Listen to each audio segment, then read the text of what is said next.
Hello champion, कैसे हैं आप सब। बीपीएससी 72 हमारा नेक्स्ट प्राइम टारगेट है, क्योंकि एईडीओ का एग्जाम हो गया। आज बच्चे बड़े खुश हैं कि कमाल का पेपर था, बहुत अच्छा लगा। आप देखें, अगर ठीक से देखो तो जो पहला एक पेपर था ना, उसके बाद से पेपर के लेवल को कम किया गया है। तो थोड़ा सा राहत तो मिला होगा कि 72 में कुछ ऐसी आफत तो नहीं आएगी, तो परेशान मत होइए। अब बात करते हैं 72 का। देखो 72 में दो तरह के बच्चे हैं। एक जिनको प्रीलिम्स क्वालिफाई करके खुश हो जाना है, दूसरा जिनको 72 में सिलेक्शन चाहिए।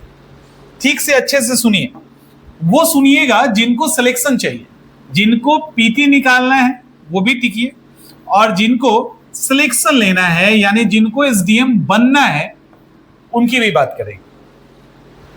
एग्जाम का डेट पता है आपको, महीना पता है आपको, समय पता है। उसके बाद फिर मेंस होगा। जिस प्रीलिम्स की तैयारी इतने लंबे समय से करते आ रहे हो, उस प्रीलिम्स में आप बार बार क्या हो रहे हैं, फेल हो रहे हैं। और पीटी जब आप दे दोगे तब आप कहां जाओगे, मेंस में। मेंस में चूंकि लिखना होता है तो हमें गलत फहमी होती है, लिखना ही तो है, लिख ही लेंगे, याद करना ही तो याद करके लिख लेंगे। प्रीलिम्स बड़ा दिक्कत है, बट ऐसा नहीं होता।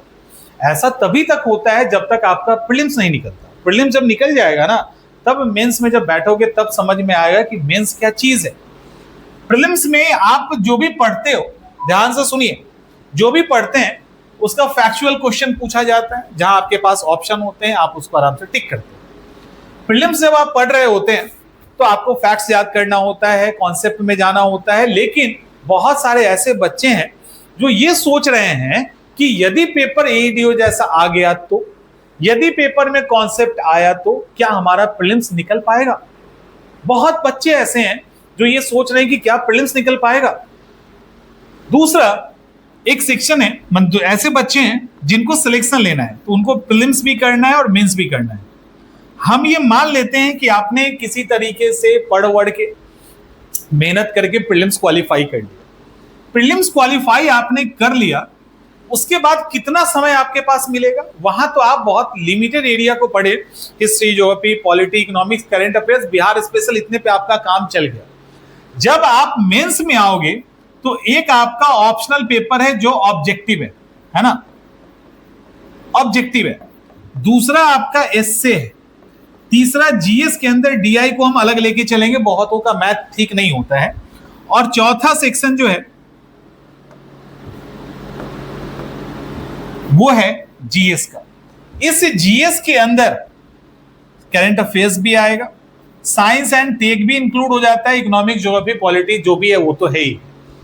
इतना सेक्शन आपका आ जाता है जिसमें आप पूरा का पूरा एक ऑप्शनल पढ़ोगे, एस्से लिखोगे, डीआईए, इसके साथ इन सबको मर्ज कर दीजिए तो एक आंसर राइटिंग भी होता है, जहां पे आपको सीखना पड़ता है। इतना सारा आपको क्या लगता है प्रीलिम्स के बाद सीधे सीधे कर लोगे आप? एक बार बैठ के सोचिए, प्रीलिम्स के बाद क्या सीधे सीधे आप ये सारा कर लेंगे? इतना समय आपके पास नहीं मिलेगा। बेहतर क्या है कि आप पीटी प्लस मेंस को लेकर चलो। आप में से कुछ धुरंधर ऐसे सवाल करेंगे, क्योंकि उनके दिमाग में सिर्फ सवाल होता है, सुनना नहीं होता, लेकिन सवाल होता है। सवाल ये है कि प्रीलिम्स तो हमारा निकला ही नहीं, मेंस पढ़ के क्या करें। दूसरा सवाल ये होता है कि अभी इतना कम समय है, प्रीलिम्स की तैयारी करें कि मेंस की तैयारी करें। और भी बहुत सारे खुरापाती होंगे तो उनके दिमाग में सवाल होगा। सुनो अच्छे से, प्रीलिम्स और मेंस कहने का मतलब ये नहीं है कि आप मेंस के उन सेक्शन पे चले जाओ जिसका कोई सीधा संबंध प्रीलिम्स से नहीं। प्रीलिम्स और मेंस की तैयारी कहने का मतलब यह है कि आपका जो जीएस का सेक्शन है और उस जीएस में भी जो कॉमन सेक्शन है, जैसे यहां पे मैं नोट डाउन कर दे रहा हूं।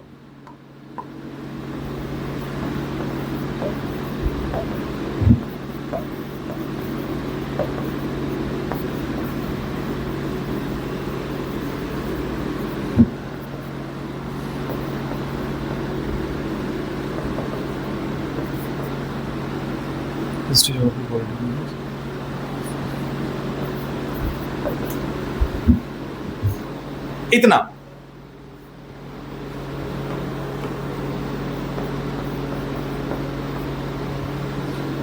ठीक है। कुछ और भी ऐड कर सकते हैं आप।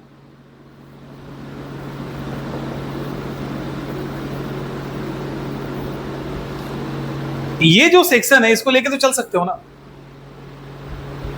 और ये क्या करेगा, जब इसको आप प्रीलिम्स कम मेंस के साथ लेके चलोगे, यानी प्रीलिम्स के साथ मेंस को भी ऐड करोगे, तो ये आपके प्रीलिम्स के एग्जाम को श्योर कर देगा। 100% श्योर कर देगा।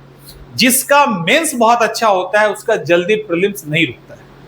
एक बार मेंस बहुत अच्छा कर लिया ना, उसका प्रीलिम्स नहीं रुकता है जल्दी। कारण क्या है, मेंस पढ़ने का मतलब कॉन्सेप्ट पढ़ना।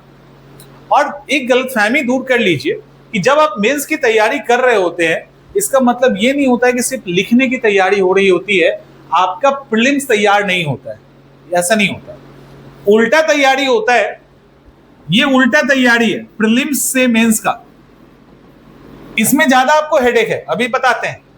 और मेंस से जो प्रीलिम्स में करते हो ना, ये सीधी तैयारी है। ये बेस्ट वे है तैयारी करने का। क्योंकि जब आप पीटी पढ़ रहे होते हैं, आप जब मेंस पढ़ रहे होते हैं, ठीक से सुनिए, जब आप मेंस कर रहे होते हो ना, 70% फैक्ट्स किसका, पीटी का आप ऑलरेडी कर लिए होते हैं। पीटी का 70% फैक्ट्स आप ऑलरेडी कर रहे होते हैं। एज फॉर एग्जांपल 1857 की क्रांति मेंस में पढ़ना है, 1920 मेंस में पढ़ना है, मॉनसून मेंस में पढ़ना है, प्लेट टेक्टोनिक मेंस में पढ़ना है, कॉन्टिनेंटल ड्रिफ्ट थ्योरी मेंस में पढ़ना है, प्रेसिडेंट मेंस में पढ़ना है, कॉन्स्टिट्यूशनल अमेंडमेंट मेंस में पढ़ना है। ऐसे बहुत टॉपिक है जिसको आपको मेंस में पढ़ना है ना। एक बात बताइए, जब 1857 की क्रांति मेंस के लिए पढ़ रहे होगे, ऐसा कौन सा किताब है, ऐसा कौन सा नोट्स है जिसके अंदर जब आप ये पढ़ रहे होंगे तो वो कुंवर सिंह की बात नहीं करेगा, झांसी की रानी की बात नहीं करेगा, यूरोस की बात नहीं होगी, बहादुर शाह जफर की बात नहीं होगी। और कौन सा ऐसा किताब है जहां पे वेगनर महोदय का जिक्सो थ्योरी नहीं होगा, कॉन्टिनेंटल ड्रिफ्ट थ्योरी के अंदर कौन सी किताब है तो कोई बता दो उनको। ऐसा कुछ नहीं है, आप वहां पर भी वो सारे फैक्ट्स पढ़ेंगे। अच्छी बात यह है, इस फैक्ट्स का एक बेस तैयार हो जाएगा। इस फैक्ट का एक बेस तैयार हो जाता है मेंस के कारण। मैंने कई बार समझाया है आप लोगों को कि जो फैक्ट्स है वो क्या है, वो अंडे की तरह है, ठीक है। आप छोड़ दोगे तो वो लुढ़कता रहेगा। मेंस क्या है, एक ट्रे की तरह है। मेंस क्या है, एक ट्रे की तरह है। ये खांचा दे दिया, अब एक कहीं लुढ़क के नहीं जाएगा। तो मेंस जो है ना, ये मेंस है। और ये जो है, ये पीटी का फैक्ट्स है। हम क्या करते हैं, पीटी की तैयारी करते हैं, खूब दम लगा के पीटी को पढ़े जा रहे हैं और सारे फैक्ट्स हमारे इधर उधर लुढ़क रहे हैं। जब उसको मेंस का यानी कॉन्सेप्ट का जब सांचा देते हो ना, सब चीज ठहर जाता है। फैक्ट तो याद होता ही है, कॉन्सेप्ट भी याद हो जाता है। अब जब आप जीएस के लेवल पे मेंस को तैयार इस तरह से कर लोगे तो, और तैयार करने के लिए क्या करना होगा आपको, 1857 की क्रांति जब पढ़ोगे तो सारा मेजर फैक्ट्स जब पढ़ लोगे तो उसके कारण परिणाम ही आपको याद करना है ना। और पढ़ना वो भी है, जब कॉन्सेप्ट के सवाल आएंगे तो कारण परिणाम भी आप पढ़ते हो, नहीं पढ़ते हो, उसको थोड़ा और अच्छे से पढ़ लेना है, इतना ही करना है। ये झूठ मूठ का एक डर है मेंस का लेके, जिसको आप बैठा चुके हो। अगर मेंस को सही तरीके से प्रीलिम्स के पहले तैयार कर लिए ना, तो आपका रिजल्ट नहीं रुकेगा प्रीलिम्स का, और सिलेक्शन भी फाइनल होगा। लेकिन प्रीलिम्स में पढ़े। अब पीटी का क्या है, अब पीटी में आप क्या कर रहे हो, क्यों कहते हैं कि ये उल्टा तैयारी। मान लो पीटी में आपने सारा फैक्ट्स वैक्ट्स रट लिया, सब फैक्ट्स रट लिया, कोई वन लाइनर किताब उठाया, नोट्स उठाया, रट लिया। हो सकता है प्रीलिम्स निकले या ना निकले। अब जब निकले, हम मान लेते हैं निकल गया, ये भी मानते हैं कि आपका सिलेक्शन प्रीलिम्स में होगा, पीटी क्वालिफाई कर गया, कहां जाओगे, मेंस पढ़ने जाओगे। जब मेंस पढ़ने जाएंगे, ये सारे फैक्ट्स आपका यहां दोहराया जाएगा, कुछ को छोड़ दीजिए, सारे फैक्ट्स आप फिर से दोहराएंगे। और साथ में क्या, क्यों और कैसे ही तो पढ़ना है। क्या, क्यों और कैसे ही पढ़ना है, इससे ज्यादा कुछ नहीं पढ़ना है मेंस में। लेकिन ये क्या, क्यों, कैसे नहीं पढ़ने के कारण आप ये सारे यहां पे दोहराएंगे और फिर से मेंस को उसी तरीके से। कोई फायदा है? ऐसा नहीं कर सकते कि हम मेंस को तैयार कर लेते हैं पहले, और इसके 70% फैक्ट्स तो पीटी में सीधा सीधा काम आ जाएगा। और जब हम पीटी पढ़ने जाएंगे तो हमको कितना पढ़ना होगा? Extra 30% facts.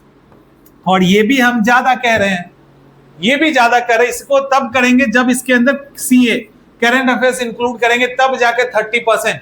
1857 पढ़ो या कॉन्स्टिट्यूशनल अमेंडमेंट पढ़ो, आपको वो सारे प्रोसेस पढ़ने हैं, सब पढ़ना है, ठीक है। और उस पढ़ अब क्योंकि अब एक छोटा सा और कि जब आपसे क्वेश्चन पूछा जाएगा कॉन्स्टिट्यूशनल अमेंडमेंट पे कॉन्सेप्ट वाला, तो आप कॉन्सेप्ट का सवाल कैसे बनाओगे? वो कॉन्सेप्ट ही तो मेंस है, वही कॉन्सेप्ट ना मेंस है, तो उसे डर क्यों रहे हो?